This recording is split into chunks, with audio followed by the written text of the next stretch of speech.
mediocre turned remarkable. Hello Exile, you're watching Altec 2K Gaming.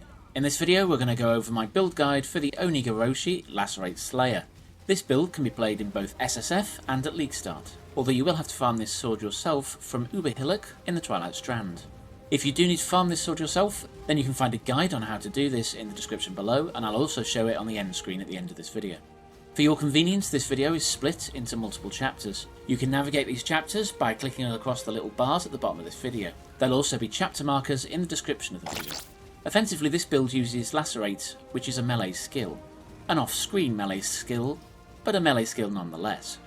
Its main power comes from its boatload of attack speed that we get. We get attack speed from her Embrace, Onslaught, our Ascendancies, Blood Rage, and the Ancestral Protector.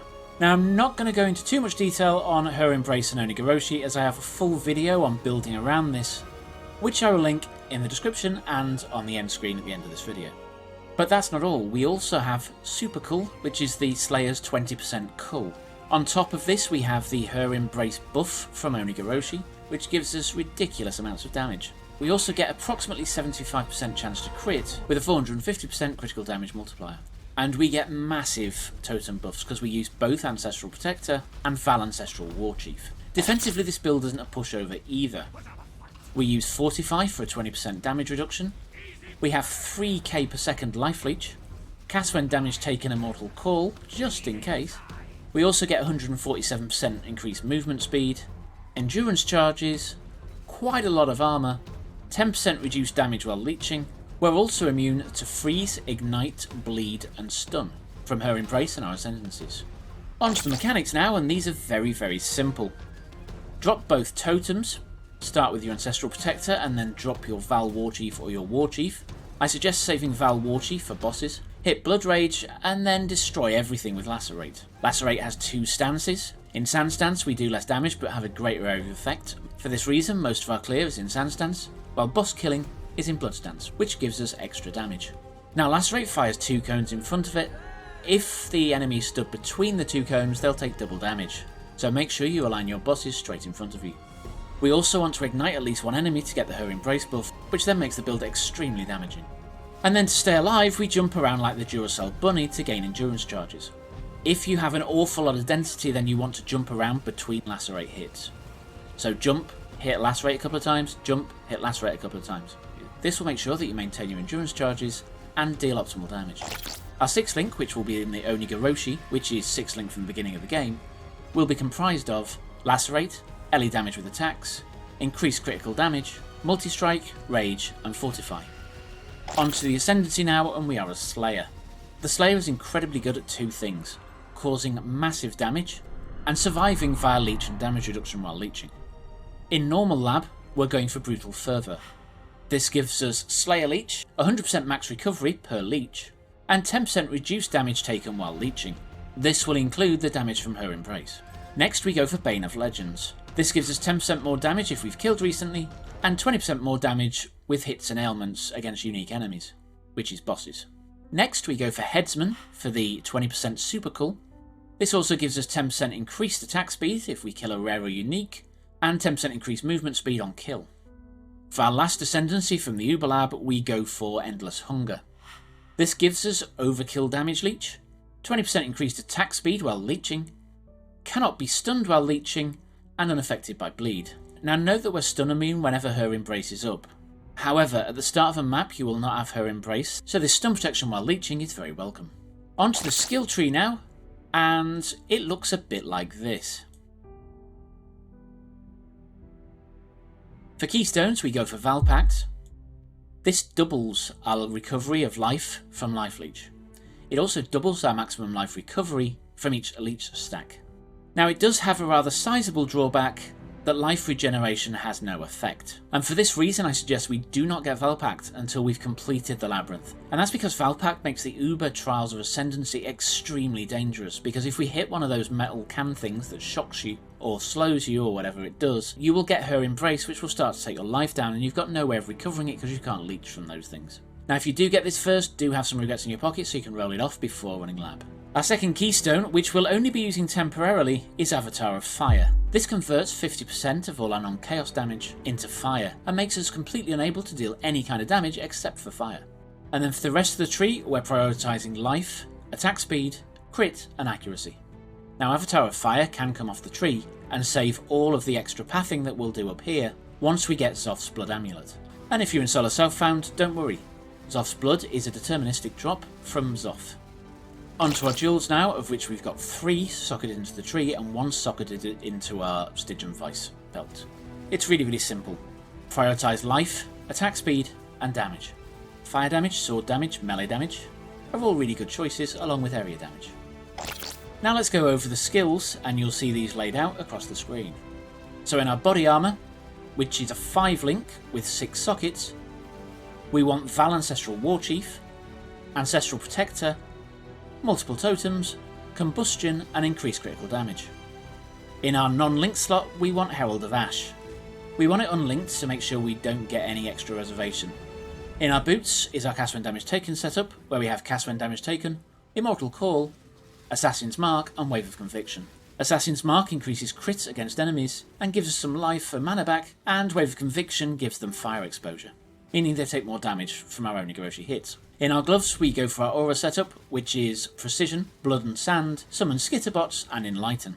Enlighten should be at least level 2 and won't feel good until level 3. In our helmet is our movement skill, which is Leap Slam, linked to faster attacks, and Endurance Charge on melee stun. Leap Slam guarantees that we stun enemies on full life, so jumping into a massive pack of them stuns them all, gives us a massive amount of Endurance Charges and gives us a couple of seconds to completely wipe them off the map before they can hit us. In the additional slot we have Blood Rage, which gives us faster attack speed and Frenzy Charge generation. On to map mods now, and there are quite a few that this build dislikes. We'll go over the ones that I suggest you can't or don't run, and then we'll follow that up with ones that you really shouldn't run, at least if you want to stay alive and don't want to lose XP. The first one is Elemental Reflect. We can't run this unless we can mitigate it. I do have a guide on mitigating this, which I'll link in the description below. Cannot Leech. We absolutely cannot run Cannot Leech, as it's essential to keep our mana and life up. Remember, we don't get any regeneration.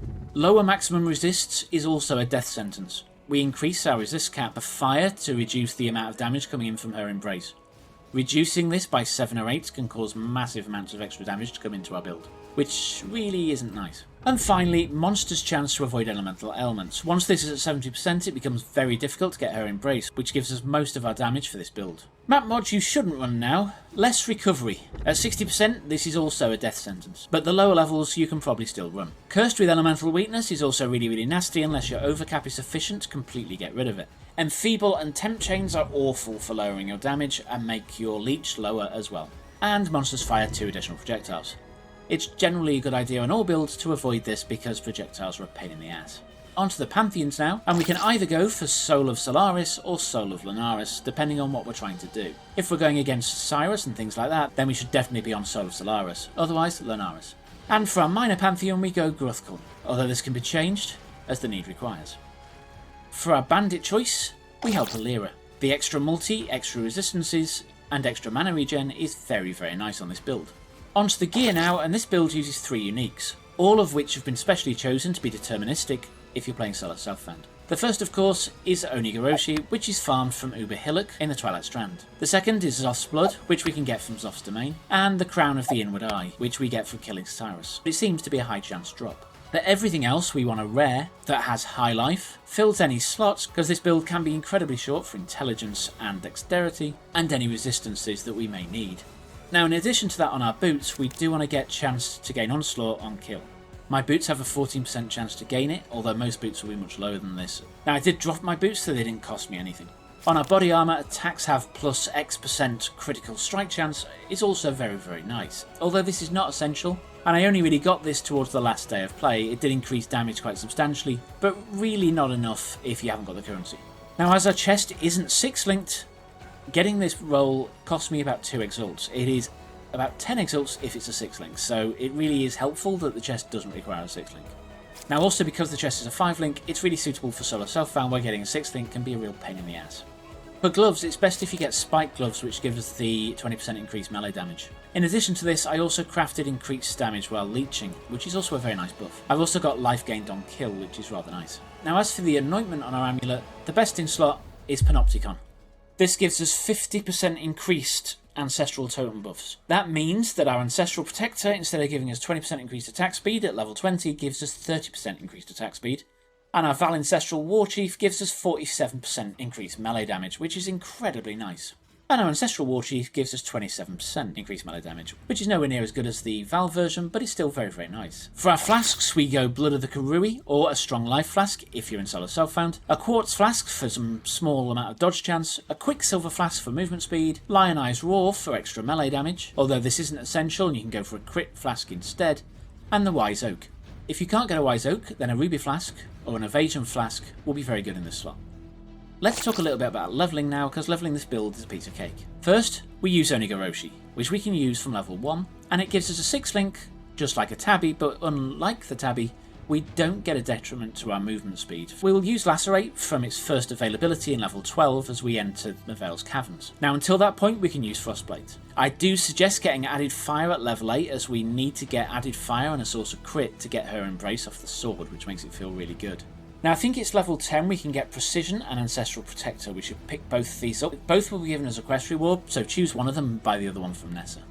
And then if you do happen to drop this, or you want to use your Scion that you've just got the sword with to run all the way and kill Brutus, then increased critical strike support is also very, very good. Unfortunately we don't get it as a quest reward as the Slayer, although we can get it in Act 3 if we run the library.